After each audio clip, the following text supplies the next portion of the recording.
Hello everypony and welcome back to another reading of Vinyl and Octavia University Days by DawnFade on filmfiction.net. Sorry about the late upload. I'm not very good about keeping time with these things, because, I'm trying to do some other things, bunch of different works, drawings, music, and all that. Also, as a big announcement, I'm going to be... Actually, no, I'll leave that for the end of the video. Anywho, this is chapters 11 and 12. Hope you enjoy, and let's get started. Octavia pulled back, startled out of her resolve by the pressure on her lips. I'm so sorry, The DJ wasn't about to let it in. Not after this long. Not after all those damn thoughts. This was one dream she would never let fade. She pushed forward, wrapping her hooves around the gray mare's neck. The heat on her face spread through her entire body like a current of electricity, sparking off every nerve and twitching every muscle. Faced as she was with a rather passionate assault, Octavia stopped trying to retreat and instead attempted to weather the barrage. Occasionally she would reflexively try to kiss back, but it felt rather clumsy and uncoordinated, so for the most part she refrained. Not that Vinyl was a master of lip play. The unicorn seemed convinced that as long as her lips were pressing against the general area of Octavia's muzzle, they were in the right place. The cellist had read no small amount of guides for exactly this situation, but it was particularly difficult to recall any useful information when being subjected to such raw emotion. Breathing heavily, they parted at last, this time for longer than a second. Vinyl's white cheeks were flushed red, and her expression was a confused surprise, as if shocked at her own actions. Octavia couldn't help but be a little curious herself. What had started as a dazed, half-considered desire had quickly become something more, thanks to her enthusiasm. Sorry, squeaked Vinyl, somehow managing two voice cracks in one word. I am not, replied the cellist. Seeing her friend's eyebrow rise slightly, she elaborated. While I'm still not sure what to think, I would be lying if I told you I hated it. Make of that what you will. She panted at the end, still short of breath. The other mare seemed to be struggling to form any words, licking her lips as if about to start speaking, but ultimately remaining silent. Only the sound of her computer gently whirring nearby kept them from descending into true silence. I'm not sure, she finally began, but her voice cracked again and she stopped, casting those garnet eyes around the room as if she was looking to escape. I don't know. Another voice crack. She cleared her throat and swallowed. I have no idea what I'm doing. The DJ gave a breathless laugh, apparently not addressing any pony in particular. Oh, Celestia, what am I doing? Her eyes shot back to Octavia. What are we doing? Shrugging slightly, the cellist could offer no adequate response. The answer eluded her as much as it did the other mare. All she could do was watch the red eyes that had captivated her to the point of near delirium. They still had a subtle, almost hypnotizing quality to them, bright as they were. Octavia forced herself to look away. Vinyl, she said quietly. When I've been unsure about something in the past, my mother... Oh, sweet Celestia, my mother! Her eyes widened as she recalled the content of the last conversation as she shared with the older mare. She's going to murder me! Huh? Why? Because I just kissed... Catching herself, the cellist lowered her voice considerably. Because I just kissed a mare, she hissed, looking around as though her mother was about to crawl out from beneath the bed and attack. How the hey is she gonna know that? For once, the DJ was being the rational one. She'll find out sooner or later. She always finds out everything sooner or later. Her voice was quiet, almost the tone of a frightened filly. Wow. Okay. I think I'm getting a pretty clear idea of your childhood. Octavia began to pace nervously. Whenever I did something she didn't like, I was whisked off to a psychologist. She would stare silently at me until I spilled every one of my secrets. What? Are you serious? The unicorn couldn't help but feel guilty, remembering her first impression of the gray mare as a stuck-up, boring snob. Of course she didn't have much visible flavor. Her individuality had been practically beaten out of her. No secrets, no hiding places, no thought to call her own. She didn't grow up. She was grown. Anger rose within her like a leviathan from the ocean floor, centered on the misty silhouette of the mother. I'm afraid so. And I think it's gone to the point where that's the only way I can find resolution when I'm not sure about things. Octavia deliberately looked everywhere but at the mare beside her. Vinyl couldn't help but feel hurt at that. As absurd as it was, it still hit hard, realizing that her dream might not be coming true after all. Okay, she said quietly. I'm sorry, Vinyl. I wish I could be like you and let everything slide, but my head is just filled with all these things, and I need to sort them out before, well, I don't know, before anything more. It's okay, the DJ repeated, this time with a small smile. I did kind of lose control there. I shouldn't be so pushy when I'm confused as you are. Yes, well, what's done is done, and now I would like to untangle my thoughts before I trip over them again. Octavia hesitated in the silence that followed, but thought better of whatever crossed her mind and instead walked slowly to the door. Vinyl inwardly shouted at herself, unwilling to simply let the moment end. I can't leave her. She'll never come back to me. As absurd as it was, that was the thought that made her speak. Wait! The treble clef-marked mare stopped mid-step and looked back nervously. Swallowing, the DJ realized the only way to avoid stammering like a filly was to blurt out, I didn't hate it either! The kissing, it was... yeah. The only response Octavia dared to give was a little, oddly grateful smile. When the door shut quietly behind her, Vinyl was left alone once more with naught but a half-finished song on her computer and a cellist on her lips. The receptionist looked surprised despite the milling groups of students in the lobby. Miss Octavia, how may I be of service? Summoning her most convincing smile, the cellist stepped up to the counter. I was wondering if I could set up an appointment with the current student psychologist.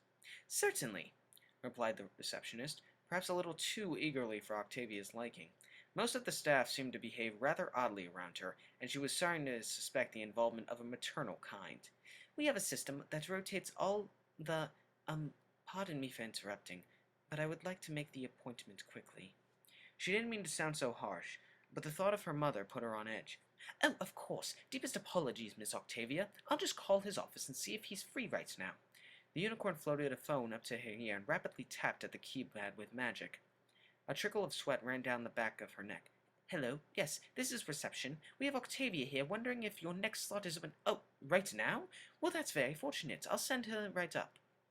Hanging up, she gave Octavia another slightly too happy smile. Well, gosh, that was lucky. Just head up to the stairs, over there, and take a right. It's the last room on the right. Thank you? Slightly bewildered, yet grateful for the prompt service nonetheless, the cellist followed the directions, marveling as middle-aged administration workers and highly trained lecturers stepped out of her way politely. It was one of those jokes from high school that every pony got except her, and it was frustrating.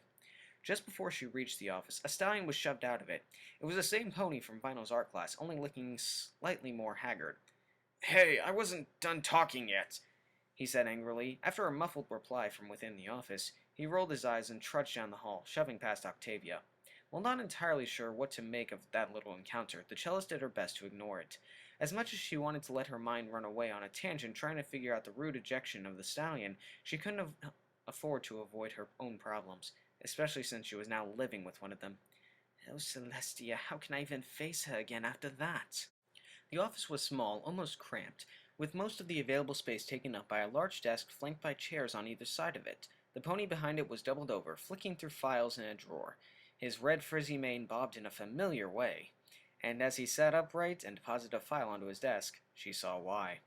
Hey there, Octavia, Psyche beamed. Ready to knock your school worries on the head? Not with you. She turned to leave. Hey, wait a second. I'm just as qualified as every other psychologist on the roster, he said defensively. Yes, and you also spent most of this semester encouraging me to fight with another student. Wincing, the tutor-cum-counselor scratched the back of his head guiltily. When you put it that way, it sounds mean. But it was all just a bit of fun. You could have told me to stop at any moment. Besides, that stopped weeks ago. Regardless, I don't think I can discuss this particular problem with you. Octavia felt rather guilty herself. Who was she to be picky with psychologists? After a moment, Psyche leaned forward. Does it involve Vinyl? He asked quietly. She nodded. Everything involves Vinyl. Octavia, he sighed. Look, I want to help you with it, whatever is wrong, but I'll need you to trust me. I realize I don't present the most professional image in class, but I take my duties very seriously. The cellist looked at his face, but found no trace of mirth there, not a twitch at the corner of his mouth, nor a twinkle in his eyes. "All right," she said cautiously, closing the door and taking a seat. "So," he crossed his hooves, "what's up?" Oh crap, now she had to actually tell him. "I suppose I should explain a few things first." The charade came crashing down. "Vinyl and I are friends. We've been friends since the first assignment." She sighed and jammed her eyes shut. "You were right. We had a lot more in common than we thought." When no response was given, she peeked at the stallion. His expression was unchanged, and he made no indication that he was about to capitalize on the confession. Encouraged by his professionalism, she continued. We've actually become quite close over the last few weeks. I'm not sure what you know from that file, but I didn't have any friends in high school. Vinyl offered a hoof of friendship, and I seized it all with my might. I thought I was being a little possessive of her, but lately I've been wondering if she was just as lonely as me. Anyway, that doesn't matter now. She took a deep breath to calm her nerves. It didn't work. What matters is that we become such close friends that Vinyl even managed to convince the student coordinator to let her move in with me. Octavia allowed herself a little smile. It has been wonderful. I've never felt so close to some pony who isn't family before. Well, I think I feel closer to her than my family. Syke smiled as well, but it was an understanding and genuine rather than mocking. I'm glad to hear that. Her smile faltered. But it's changed. I still feel very close to her, but I'm not even sure what it is. I want to spend as much time with her as I can, just like before. But now I'm not thinking about companionship or watching a movie together, joking at Blue's Tavern. I find myself thinking about how soft her hooves are, and how her coat looks like powdered diamond, and... She surprised herself by sniffing back a tear. The stallion across from her pushed a tissue box forward, but she shook her head. No, it's okay. I'm fine. I shouldn't even be crying. This isn't sad. Ponies don't just cry when they're sad. They can cry from happiness, from fear, or even from love. Please don't hold back if you feel the need. Tears can be more helpful than you think. His voice was calm, kind, his tone one of simple understanding. It was odd coming from the normally energetic tutor, but it helped nonetheless. She took a tissue gratefully. Thank you. After a few seconds to gather her thoughts, the cellist soldiered onwards.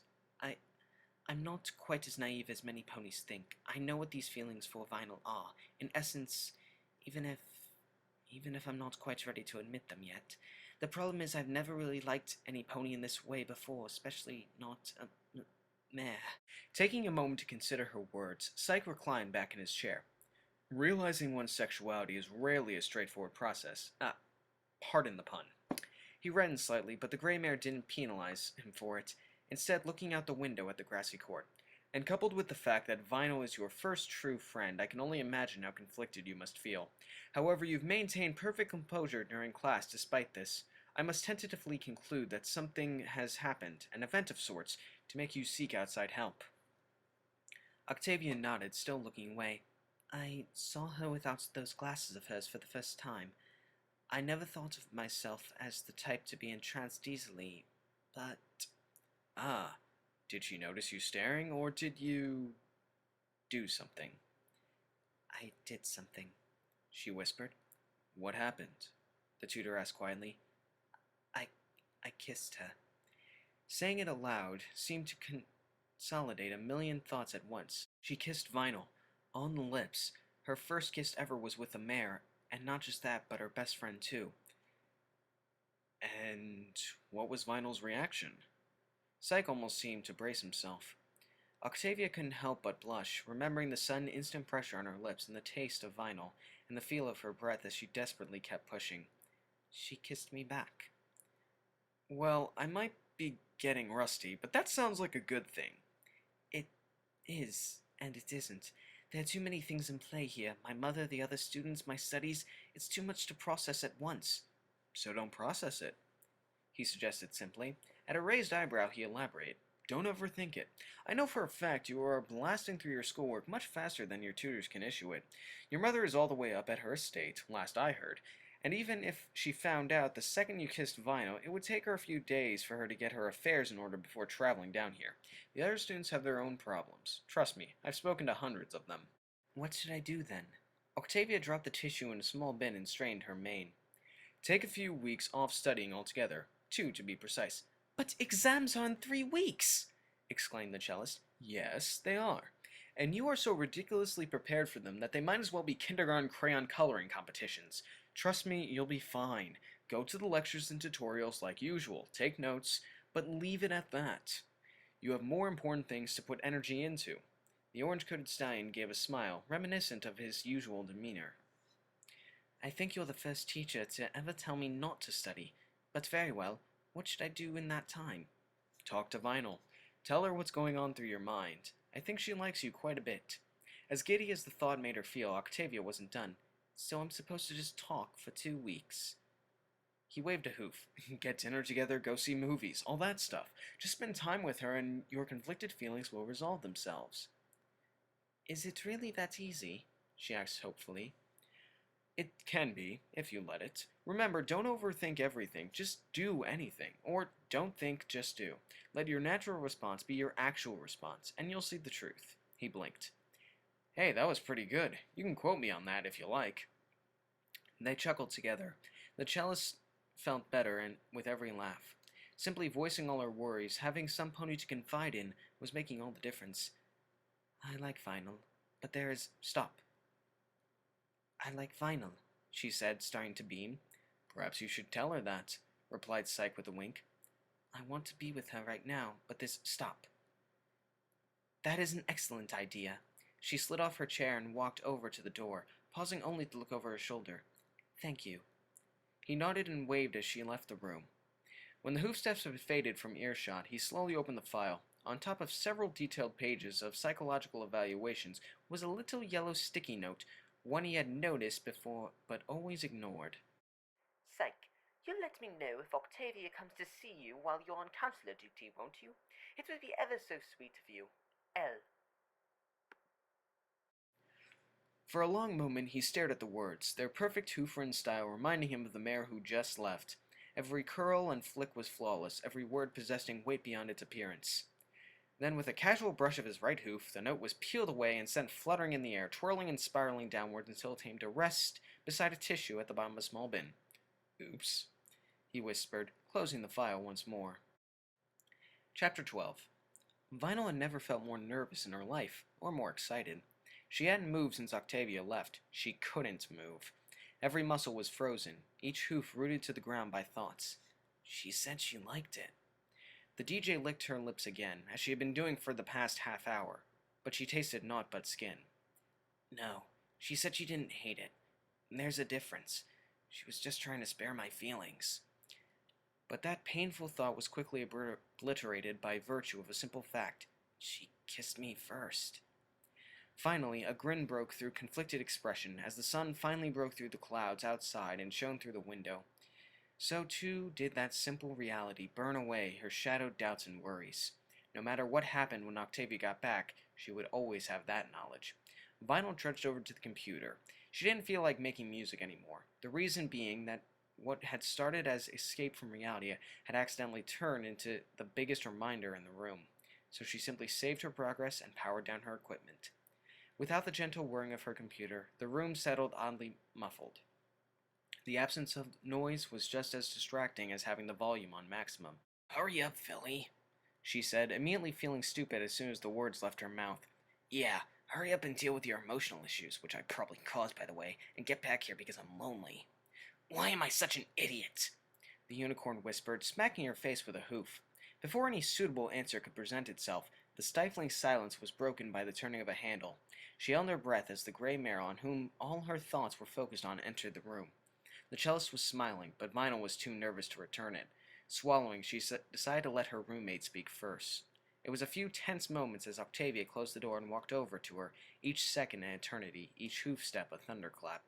But no words ever came. Instead, there was a blur of motion and the sudden feeling of warmth against her chest. Vinyl hugged her back without a second thought, finally letting a smile slip out. I'm guessing you feel better now? Chuckled the DJ. Octavia squeezed her harder, pressing her cheek into the other mare's white coat. Mm-hmm. Vinyl couldn't help but inhale as much of the cellist scent as possible, trying to commit it to memory forever. There was no defining traits of the smell, and no matter how hard she tried, she couldn't think of enough words to describe it.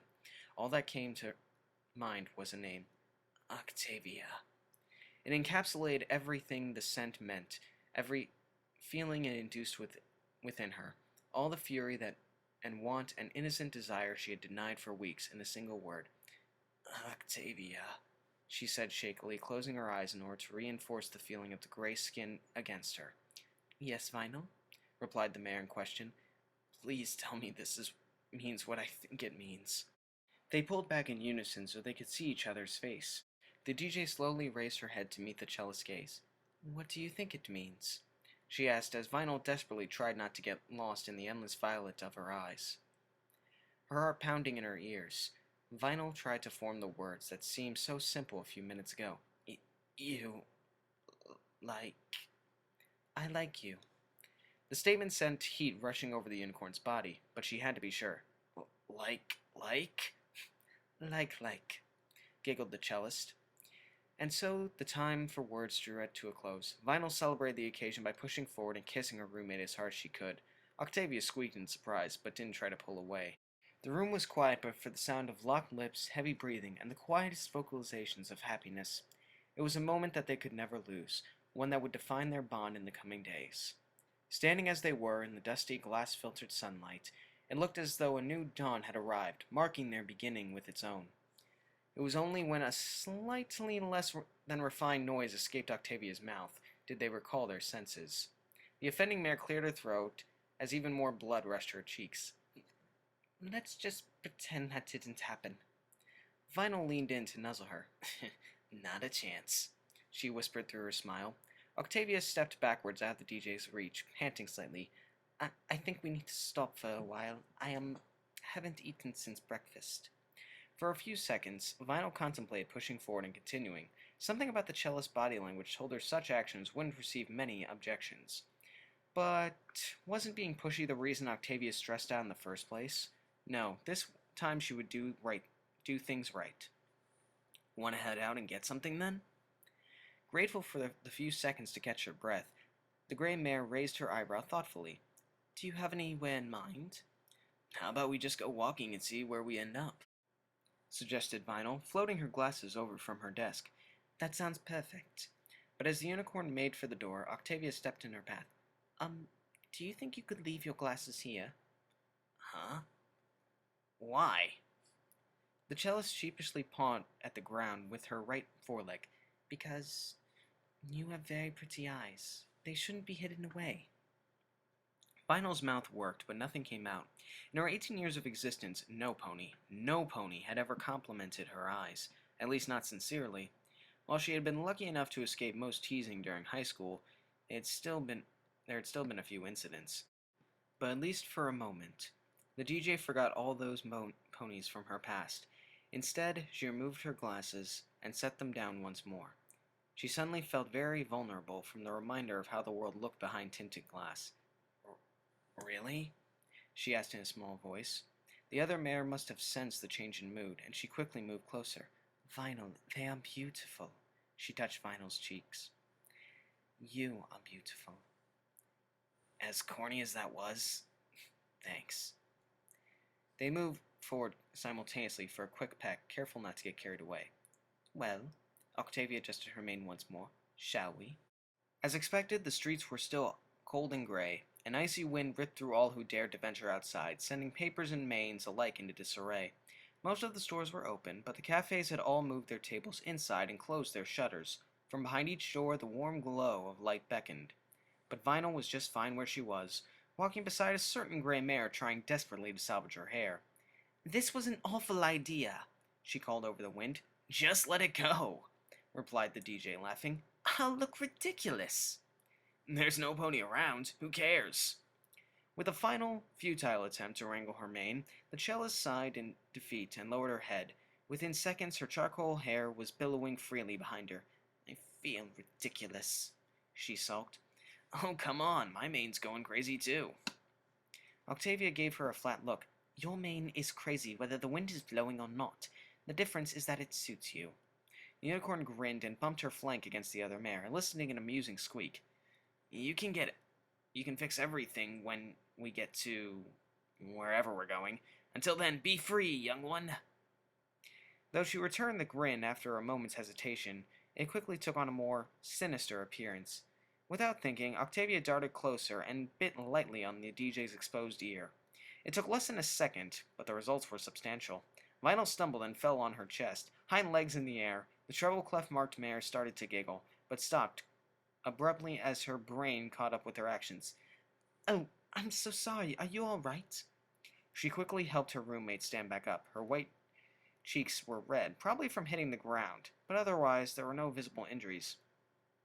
That was straight up mean. The unicorn tried to look angry, but she couldn't hold back a smirk. If the cellist was one of those ponies who had unclean thoughts, she would have wondered if Vinyl liked being bitten on the ear. Thankfully, she was not one of those ponies, and she definitely didn't wonder anything of the sort. Vinyl turned her attention back to the road ahead. To her relief, she saw an enticing little diner on the corner of a street. It was one of those older kinds, or made to look that way, with red seats lining little booths, a long bar in the center from which to order, and checkered floors that gave the whole building a decidedly old-fashioned atmosphere, one that the DJ, despite her love of technology, felt instantly attracted to. Old-fashioned date and an old-fashioned diner. I bet Octavia will love this. What do you think about this place? She asked nonchalantly. Octavia raised an eyebrow at the building in question, but soon broke into a warm smile. It does have a certain charm about it. The two mares trotted quickly through the door, eager to escape the cold. As expected, it was like walking into an open room on a summer day. Octavia immediately set to work trying to restore her mane to at least a semi-presentable state, while Vinyl made a beeline for a middle booth that looked out onto the street. Most of the tables and booths were occupied by other ponies who had also decided to take refuge from the weather. Their conversations and presence served to make the whole place feel welcoming. The DJ sat down and scooted over so the window was right next to her, intentionally making her roommate choose between sitting beside or across from her.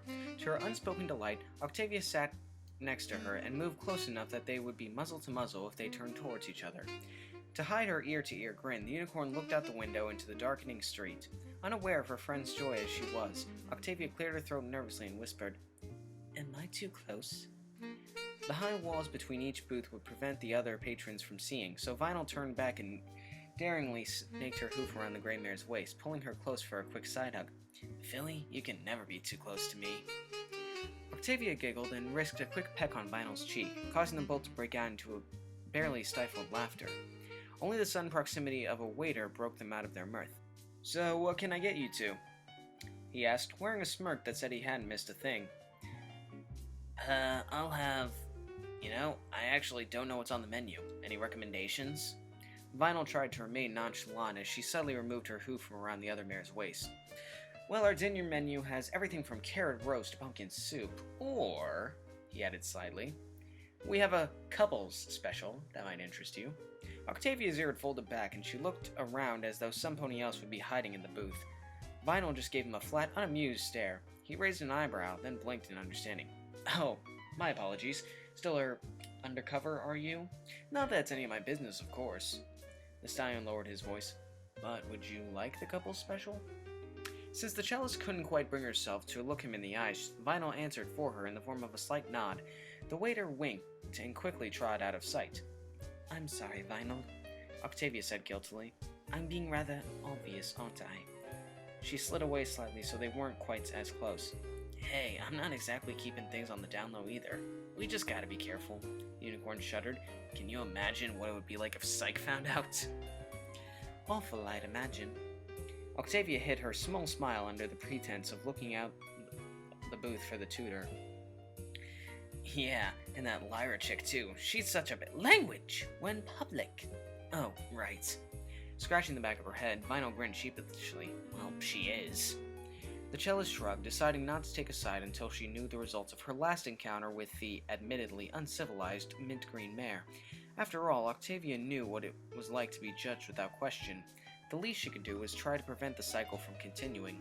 By the time their meal arrived, the sun had completely vanished from view, cloaking the street outside in pitch-black fog, punctuated by the occasional street lamp. But their attention was far from the miserable weather. 2 bowls of soup had been placed before them, bringing an intense, spicy aroma to the booth. Octavia had been cautious, but upon tasting it, she found it was barely classable as hot. Confused as she was by the contrast between taste and scent, she was unable to name a single ingredient in it. The taste was odd, but far from unpleasant, strangely similar to her first kiss with Vinyl. The thought sent a wave of heat up her neck, which the DJ noticed. Spice finally kicking in, huh? Lucky, mine is pathetic. She spooned another helping into her mouth. Still pretty good, though. Ah, yes, the spice. The cellist dabbed at her mouth with a napkin. Well, perhaps it will keep us warm when we walk home. Vinyl winced, looking outside. Oh, geez, I forgot about that. I think we'll need something a lot stronger in our stomachs. A thought struck her and she turned to her roommate. Hey, when's your birthday again? Oh, soon. Come on, tell me. You said it was a couple of weeks away when we first went to Blues, and that was like 3 months ago. Well, we had only just met. I wasn't about to tell you when my birthday was, replied Octavia indignantly, as though birthdays were somehow sacred knowledge. Vinyl rolled her eyes. I think we've gotten to know each other pretty well by now. The cellist reddened once more and told herself it was the soup. Alright then, if you insist, my birthday is in 3 weeks, just after the exams. Sweet, I'll throw a party for you. The DJ began to get excited at the prospect, which made Octavia feel more ashamed of her next words. Vinyl, who would I invite? After a moment, her roommate visibly slumped, only to perk back up seconds. It can just be the 2 of us. We'll have our own party, with card games and booze. A whole day with you? Why, Vinyl, it's just what I wanted. The gray mare covered her mouth with her hooves in mock excitement. Hey, don't knock it till you try it. Trust me, it'll be awesome. As their bowls ran dry and the diner began to empty, the pair decided to begin the long walk home. The gray pony looked into the darkness and shivered. We need to buy boots, she whispered. And scarves, agreed the white pony. For a couple of minutes, they walked in silence, save for the chattering of teeth and the slow trudging of hooves on pavement. Vinyl couldn't help but chuckle at the silliness of their situation. If we freeze to death in the middle of Manhattan, I'm gonna be so angry. Octavia didn't reply, instead moving closer to her roommate, enjoying the warmth radiating off her. Good idea. Nice old-fashioned body heat, always good to fall back on. Can't go wrong with it, that's for sure. The DJ realized she was babbling and swallowed nervously. After the weird taste-defying soup, she was starting to have some very interesting thoughts, and it wasn't helping that the subject of them was practically pressed up against her. Apparently the other mare was feeling something similar, for she moved closer and rubbed her cheek against Vinyl's neck. Her eyes were closed, and the silly smile made it clear that she wasn't thinking quite as logically as normal. Oh, Celestia, she's so soft. You alright there, Octavia? As much as she had hated to interrupt, this wasn't the way she wanted whatever was happening. The charcoal-maned mare seemed to snap out of her daze, quickly halting her happily nuzzling. Oh, I'm sorry, I lost track of my thoughts for a second. Yeah, me too. I think that dude wasn't kidding when he said, couple special. Vinyl forced a laugh to keep her thoughts from straying. What do you mean? Octavia decided to play dumb, hoping her blush wasn't visible in the night. Well, don't feel, She racked her mind for the right word. Frisky? I was blaming that on being in close proximity to you, she admitted. A triumphant grin split Vinyl's lips as she puffed her chest out. Yeah, I have that effect on ponies. Oh, shush you. Octavia lightly shoved the unicorn away. The campus was far better lit than the city, for which they were grateful. The only sounds were from a few drunken revelers stumbling from the direction of the University Tavern. Octavia shook her head and sighed. Some students just didn't know how to spend an evening. By the time they stumbled through the doorway into their room, most of the weird feelings had subsided. All that was left was the sleepy feeling of contentedness. This time, as she leaned against Vinyl, she yawned and tried to move closer. The DJ chuckled and spoke softly, that it was hard to tell, as if she meant for her to hear. You're so cute. Vinyl led her over to the bed, not really caring about who it belonged to. Come on, I'm feeling pretty tired too. Octavia did as she was directed, crawling beneath the covers and curling up. Even after the blanket was pulled up, she shivered slightly. She frowned in thought for a moment, But the solution quickly presented herself. With a pulse of tired magic, the unicorn lifted the blanket from the other bed and brought it over, giving the cellist another layer. Apparently, she wasn't completely checked out yet, as she raised her neck in concern. "But you'll be cold," she said softly. Vinyl shrugged. "Hey, I've slept on the street before. This is fine." "No, get in." It took an entire millisecond before the DJ gave in to her roommate's demand. "Well, if you insist." She struggled to suppress her grin as she slid in beside Octavia, loving the warmth of both the blankets and the mare. Her own questionable feelings had fled as well. What remained was no less powerful. Here she was, cuddling with the pony who had plagued her dreams for so long. How many of those dreams had ended like this, only for her to wake to find her bed empty? She squeezed harder, refusing to let go. If this was a dream, then she never wanted to wake up. "Do you know what the strangest thing about this is?" whispered Octavia. Vinyl shook her head slightly. "What?" The cellist snuggled closer to the DJ. "It doesn't feel strange at all." Alright, and that was chapters 11 and 12 of Violent Octavia University Days by DawnFade on fanfiction.net. You know, I kind of wonder what was in that soup. I mean, seriously, what did they put some sort of hormone or spice in it that messes with the chemicals of the brain? Is that even legal? But then again, this is a fanfic based off a show about talking ponies, so why am I questioning the logic in it? Haha, the irony. Anyway, go leave a like or comment on DawnFade's page. Tell him what an awesome job he has done, and also leave a like or comment on this video. And hopefully I'll have the next one up soon. Alright, I will see you all in the next reading, and stay brony, everybody.